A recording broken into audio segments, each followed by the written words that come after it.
time I got drunk was the night that I graduated from high school. A friend's brother threw us a graduation party, complete with purple passion in a trash can.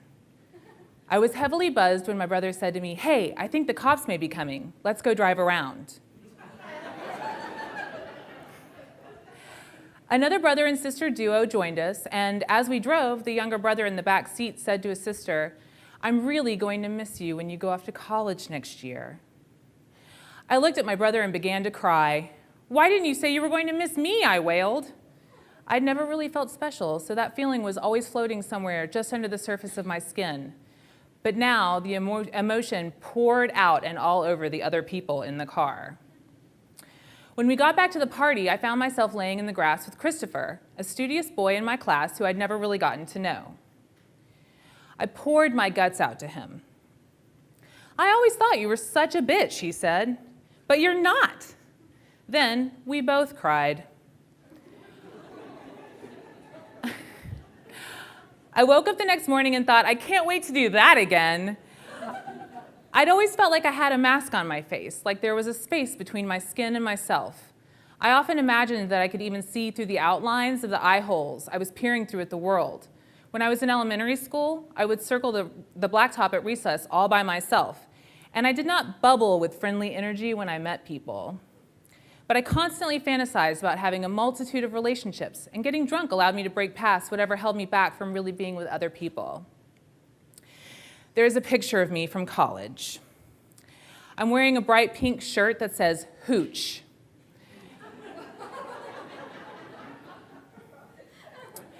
I thought it was funny because I was pretty sexually indiscriminate, and I thought it was like a play on hoochie.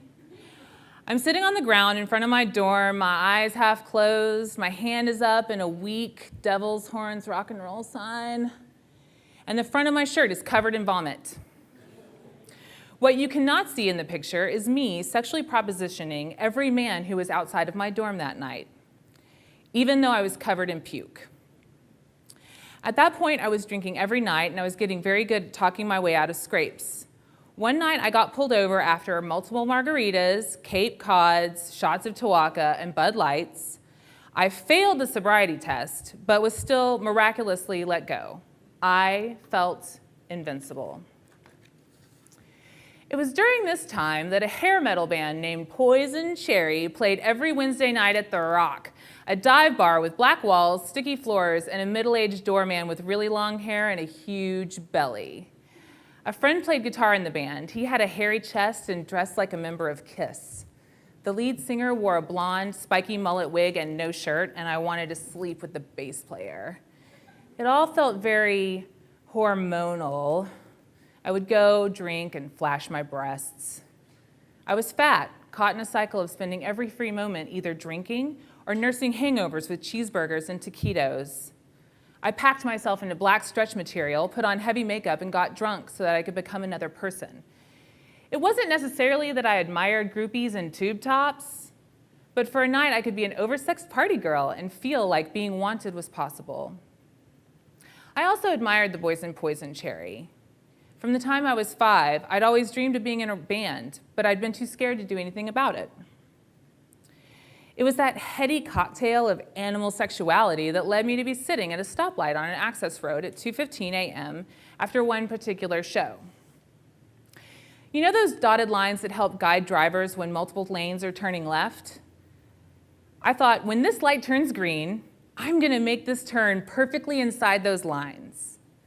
Then I peeled out, running my car up onto a concrete planter that sat on the side of the overpass. I put it in reverse and tried to back off the planter, but my car wouldn't budge. Then I put it in neutral, got out, and tried to push it off the planter with no success. A car pulled up, and a clean-cut young man in khaki shorts and a polo shirt got out. I could see other heads in the car. "Can I help you?" he asked. At no point in my drunken state did I recognize the hopelessness of my pitiful situation. Instead, I said, "Could you help me push my car off this planter?" The young man looked at the planter, then looked at me and said, "You're not getting that off of there. Where do you live?" 2 blocks that way. "Let us take you home and you can report your car stolen in the morning." I locked my car because that's what car thieves do. And hopped in with this fratty stranger and his friends.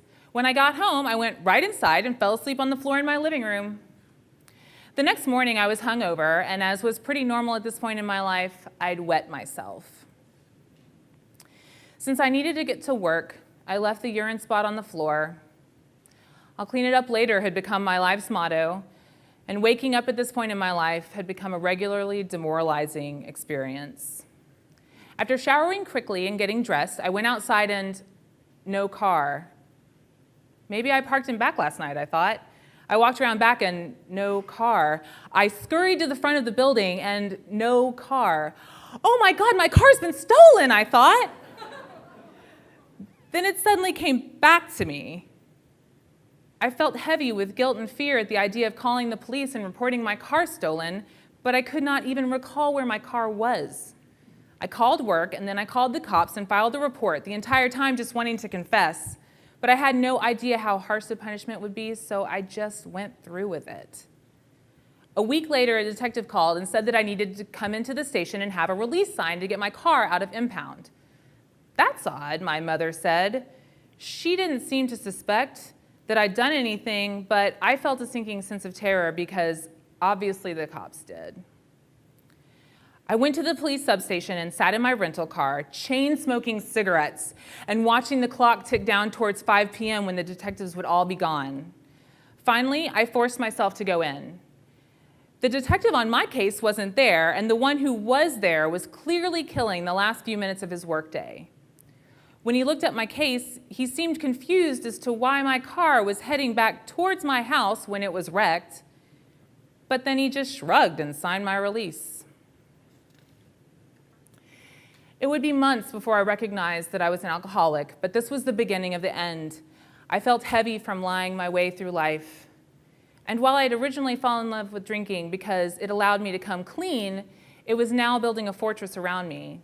It is a very real thing that you cannot have a relationship with another human being if you cannot be honest with them. I found myself going through the days thinking constantly, I am either going to have to kill myself and not being able to complete the sentence. Somehow, I found just enough gumption to get into therapy. I don't feel normal unless I'm drinking, I told my therapist.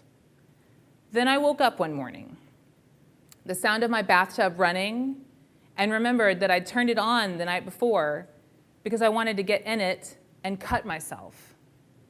Luckily, I'd passed out on the bed before I got in, and that was the moment I realized I was an alcoholic.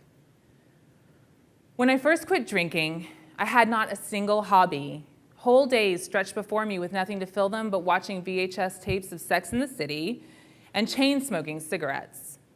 Slowly, as I did the awfully hard work of feeling all the feelings I'd avoided in drinking, I found a person there, and it took several years of sobriety, but I even bought a bass and asked a friend to teach me to play.